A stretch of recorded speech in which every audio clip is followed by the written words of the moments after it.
Professor Jan Teorell, member of the Committee for the Economic Sciences Prize. Please tell us, what is this year's Economics Prize about? So it's about what explains differences in prosperity between countries, and that an important reason for this is what the laureates call institutions, societal institutions, both political, think about democracy or autocracy, and economic, so how the markets function and how well your property is protected, for example. And what did they find out? So what they found was that what they call inclusive institutions, where whatever I invest is broadly protected in an economic sense, and political institutions, such as whether I have the right to vote or not, are important for prosperity. So more inclusive institutions, more prosperity.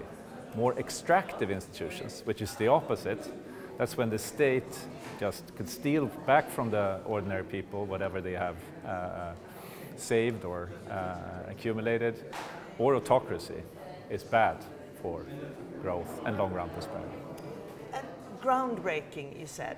Well, we always say that. What is groundbreaking about this year's prize? So actually two things. One is just to show empirically, to demonstrate that there is a cause from institutions on prosperity. That's a really difficult thing in itself.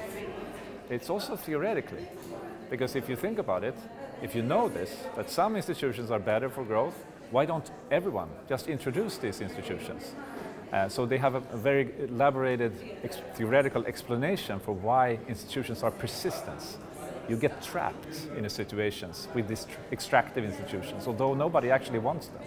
So how could this prize affect our daily lives, for example, knowing this? So I think most importantly is that they set very clearly what the goals should be. That inclusive institutions are what is good for long-run growth and prosperity. They don't provide any simple recipes for how to get there, but just to showing that this should have the highest priority, I think in itself is important. So could one say, well, democracies are better than non-democracies? Democracies are, yes, they have shown that in other work, on average, in the long run, better at promoting growth. That doesn't mean that all autocracies are poor. I mean, everybody can think about China, for example. But it means that that kind of growth is not as stable as the kind of growth you get in a democracy. So there are 3 laureates. What can you tell us about them?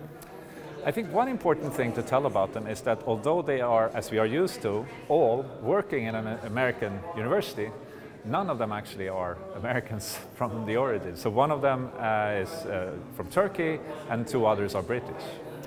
Okay. And when they got this call, was there anything specific about the call?